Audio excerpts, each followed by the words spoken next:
Hello, Hub City kids. How are you doing today? I hope you're doing so fantastic and you had a good week. Turn to someone sitting near you or as a whole family and tell each other something good that happened to you. In my family, we do this every night at dinner and we tell each other one good thing that happened to us, and it's one of my favorite parts of the day. So last week, do you remember what we talked about? It was kind of crazy. We talked about the plagues. What are plagues? Plagues were all of those weird things that happened to the Egyptians and to God's people. And there were, do you remember any of them? See if you can say any of them to your family. How many you remember? There were frogs and flies and boils, which are just nasty things that happened on your skin, and things like with the weather, like the fiery hail that came, and so many weird things that happened. And do you remember what the point of those plagues were? It was God showing that He is God and that He is the hero of this story. He was showing all of the Egyptian gods that aren't really real, but He was showing all of the people of Egypt and all of the people around Egypt that God is the one that is in control of everything. He is the one who makes the Nile flow water instead of blood. He is the one that keeps the frog population under control and makes hail and all of the good things like rain when it's supposed to rain and sun. He's in charge of all of that. And so He was saying that He can defeat all of the Egyptian gods that they have. And how did Pharaoh feel about that? After every single one, Pharaoh said, nope, you can't take your people. They are my people. I am going to keep them as slaves and you can't have them. And we talked about how Moses is not the hero of this story. God is the hero of this story. And so Moses isn't the one that's defeating all of these little g gods. It's big G God who's doing all of the defeating and is the powerful one and the real hero of this story. So we're going to read the very last plague next, called the Passover. So if you haven't read it all yet, get out your Bibles and read chapter 12 in Exodus. I'm going to show you this picture. It's kind of sad. There's blood on that door. And here's a spoiler on how Pharaoh feels about this. So pause your movie screen, video screen, TV now, and read through chapter 12, and then tell each other what you remember or something that you find really interesting in the story. Ready?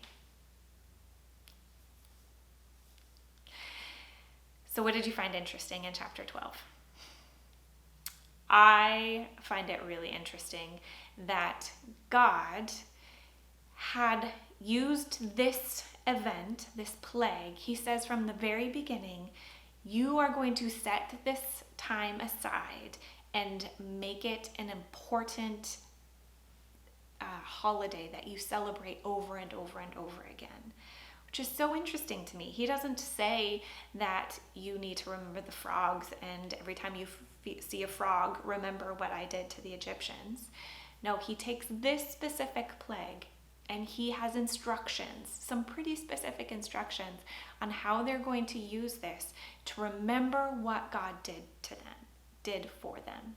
And to remember for generation and generation and generation that God brought His people out of a life of slavery into a land and a life of freedom. And very specific ways for them to remember this and to use this Passover celebration to remember who He is and what He has done for His people. This plan is a plan of, and this is so fascinating to me because it's not just a plan of remembering, but it's a plan of redemption. And this Passover points to spoiler alert, it points to Jesus. And this plan that God has is not about the lamb that was killed, the actual lamb. It was about Jesus, who was going to be the lamb that God had sent to fulfill his covenant promise and to free his people from a life of slavery. That's what Jesus was sent to do. But God already had this plan way back here in the Old Testament, because remember, Jesus isn't even here until the New Testament on earth as a human. But God's plan, as you can see from way back here in the second book of the Bible, that he had a plan for redemption the whole time. That's a huge word. Redemption. Can you say that? It means that God is going to save his people. So how does he do this? It's kind of weird. If you read this story, it's sad. God says he is going to kill the firstborn of all of the firstborn boy babies of every family. And why is that important?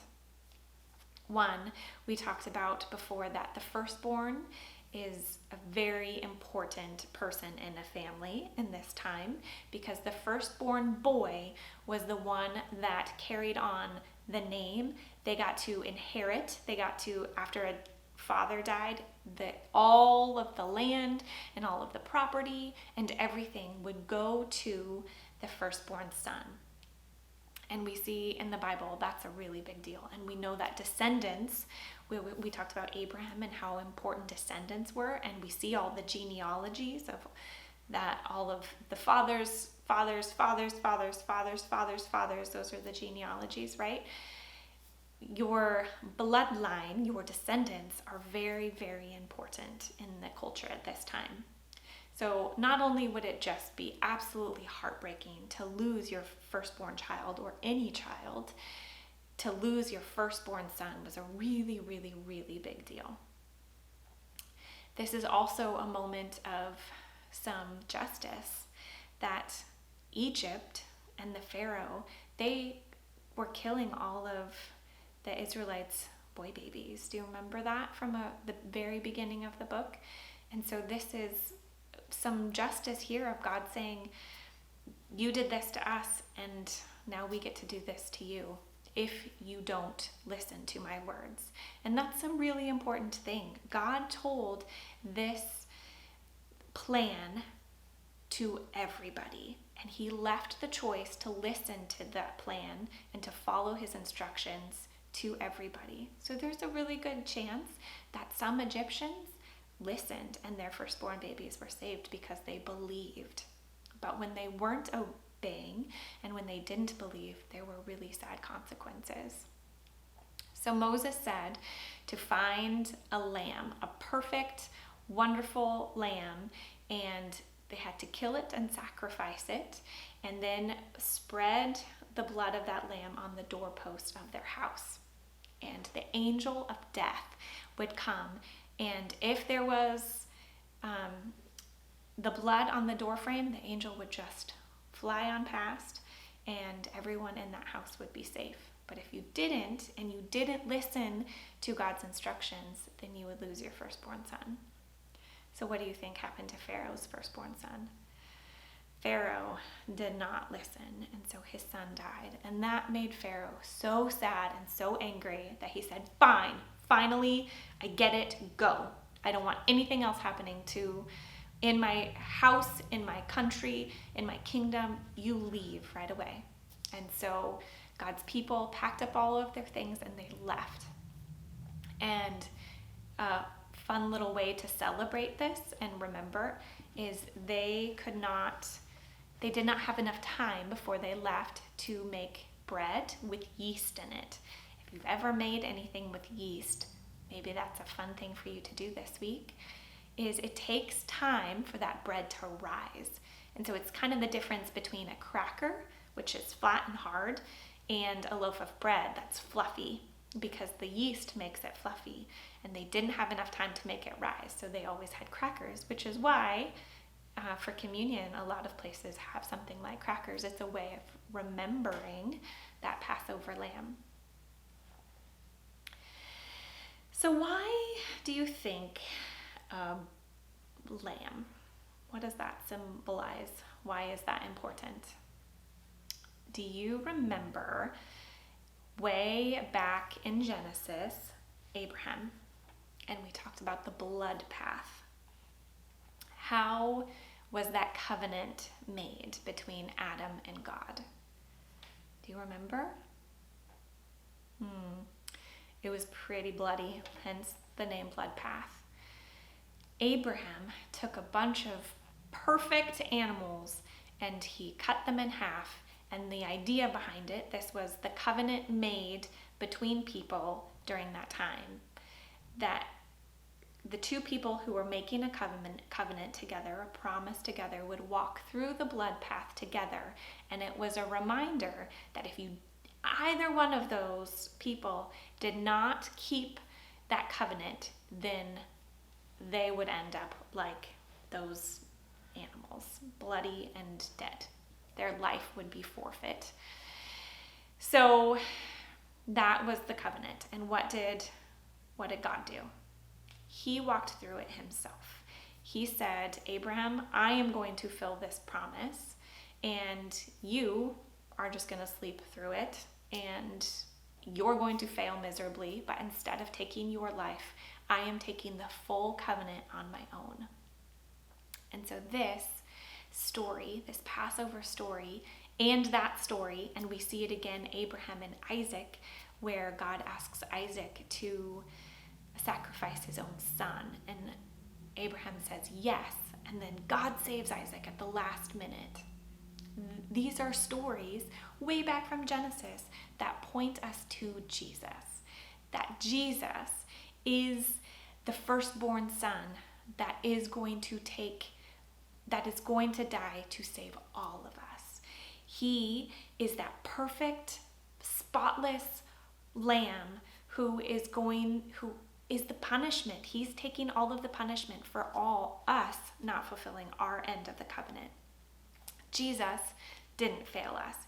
He did nothing wrong ever. He is that perfect, spotless lamb that because we could not fulfill our end of the covenant, he is going to do that for us, which is pretty amazing, isn't it? He let his body be broken like those lambs, and he saves us. He puts his protective covering over top of us so that the angel of death passes over our houses and our hearts, and we get to live in freedom because of that. Is that not the most amazing thing you've ever heard? Jesus is the better lamb. Jesus is the better covenant, that we don't have to keep our end of the bargain. Jesus does it all. We just have to believe and obey him. And the result of that is freedom. We are no longer living under slavery. And yes, it's hard for us sometimes to think about what that means to be slaves, because most of us have never been slaves before. We have not been owned by somebody else, and we have not been kept against our will somewhere. But we are all slaves to the things that we want, and we are slaves to choices that we make and our humanity. But God sets us free from all of those things. He invites us and allows us to live in a beautiful, free, and wonderful life that is his gift to us, which is also an amazing part. There's nothing we can do to buy it. There's nothing we can do to earn it. And there's nothing we can do to convince somebody that we are better than we are. Jesus knows who we are. He knows all of our faults. He knows all of the things that cause us to be angry or sad or hurt. And he loves us despite all of that. And that is good news. That is the goodest news in the entire world. So, I have a craft for you that will be down and linked in the description of this video. But I want you to spend some time this week thinking about that promise and remembering what God did for us. The whole Bible is about us remembering what God has already done for us. And it's amazing what he did. So if you don't normally do communion as a family, I would recommend you do it today. And remember, as you eat that bread, whether it's leavened or unleavened, remember that it is a way for us to hold on to the fact that Jesus let his body be broken for us and that he let his blood be spilled for us. That's why we drink that juice and we eat that bread, because it's a remembrance of what happened on the cross and the whole plan that God had from the very, very, very beginning. So have a great week, Hub City kids. I miss you, and I hope to see you all very, very soon.